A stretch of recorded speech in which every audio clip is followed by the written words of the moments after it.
Hello everyone, नमस्ते। चलिए देखने वाले हैं कि आपके क्रश आपके बारे में क्या सोचते हैं। लेट्स सी टाइमलेस रीडिंग है, जब भी पहुंचते हो आपका संदेश होगा। एक तो आपके क्रश आपको समझते हैं कि आप बहुत ज़्यादा ओपन माइंडेड हो और जो मुंह में होता है वो बोल देते हो। आपके जीवन में बहुत ज़्यादा ग्रोथ है और अगर वो आपको प्रपोजल देते हैं तो आप उसे फिर से रिजेक्ट कर दोगे। हो सकता है आपने इन्होंने आपको रिजेक्ट किया हुआ है और इसलिए उन्होंने हाथ बांध ली होगी। बार बार उनके जीवन में ऐसे एक्सपीरियंस ऐसे लोगों से वो मिले जिन्होंने उनका दिल तोड़ा है। उन्होंने सब कुछ उन पर नौछावर किया लेकिन हमेशा उन्हें धोखा मिला है। तो इस वक्त वो हाथ बांध के बैठ गए हैं कि मुझे कुछ नहीं करना है, मुझे ये इंसान पसंद तो है लेकिन मैंने अगर एफर्ट्स किए तो ये इंसान भी पहले जैसे लोगों ने बाकी ने मुझे धोखा दिया वैसे ही धोखा देगा या वही चीज़ें दोबारा से अब मैं हैंडल नहीं कर सकता।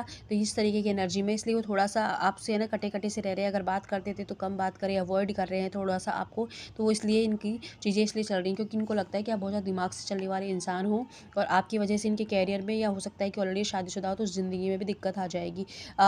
ये किसी किसी ने तो इनका दिल भी तोड़ा हुआ है, तो उस इंसान को अभी भी पूरी तरह से लेट गो नहीं कर पाए हैं। हीलिंग की इनके अंदर बहुत ज़्यादा कमी है, मतलब लेट गो नहीं किया है, तो उस इंसान की पुरानी यादों से ही बहुत ज़्यादा अटैच है ये, है ना। बैलेंस की कमी है इनकी ओवरऑल लाइफ में। अगर ये आपकी तरफ भी बढ़ते हैं तब भी इनको एक डर रहता है कि कहीं मैं फिर से ही मुझे धोखा ना हो जाए, कहीं मैं मतलब मैं फैमिली को कैसे मनाऊँगा, फैमिली इस रिलेशनशिप के खिलाफ हो सकती है।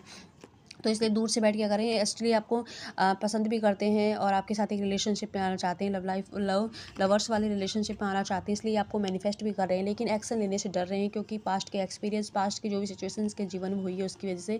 साथ ही ये आपको बहुत ज़्यादा चतुर चालाक समझते हैं कि आप भी शायद मैनिपुलेट कर रहे हैं या किसी न किसी फ़ायदे की वजह से हैं। या तो आप हो सकता है कि आप वीज़ा का काम कराना चाह रहे हो, कुछ लोगों के लिए हो सकता है इनसे, या फिर ये आपके वर्क प्लेस पे आपको मिले हों। एंड कुछ लोगों के लिए ये हो सकता है कि कोई ये काम है जो इनके थ्रू ही आपका होने वाला है, तो इनको लगता है कि शायद काम की वजह से आप ऐसा कर रहे हैं। आपके मन में कोई फीलिंग नहीं है, मैं अपना पोपट नहीं कराना चाहता इसलिए मैं इनसे दूर रहूँ। तो ये चीज़ें इनके दिमाग में बहुत ज़्यादा चल रही हैं लेकिन इनको आपको देखते हैं जब ये बहुत ज़्यादा मतलब बहुत ज़्यादा एनर्जेटिक फील करते हैं लेकिन आपको एक्शन नहीं ले रहे हैं क्योंकि इनको आपके वो डाउट है, मतलब शक करते हैं। फिलहाल के लिए क्लियरिटी नहीं है कि ये अच्छे इंसान हो या नहीं हो, वो चीज़ की क्लियरिटी इनको है नहीं, इसलिए आपसे दूर भागते हैं। आपको बहुत ज़्यादा ही प्रैक्टिकल समझते हैं कि एक ऐसी लड़की जो सबको कंट्रोल कर लेती है, इमोशंस दिखाते नहीं है। लड़का लड़की कोई भी हो सकते हो आप, तो इस तरीके की चीज़ें ये इंसान आपको समझते हैं। तो फिलहाल तो इनकी फीलिंग्स ये हैं। लेट्स सी आपके लिए एडवाइस क्या है।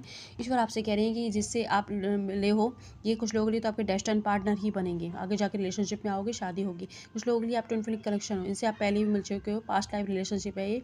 एंजल्स की तरफ से ही ये रिलेशनशिप का आपके आने में, आपकी लाइफ में आना तय है। आने फरवरी मंथ में इस रिलेशनशिप में आपको एक स्टेप आगे बढ़ते हुए नजर आओगे। ईश्वर आपसे कह रहे हैं कि आप जो है इन इंसान को ये मैनिफेस्ट करें ना, आप ही मैनिफेस्ट कर सकते हो अगर आपको चाहिए तो। नहीं तो आप चिंता ना करें, आने वाले 2 वीक में इनकी तरफ से आपको एक प्रपोजल मिलेगा।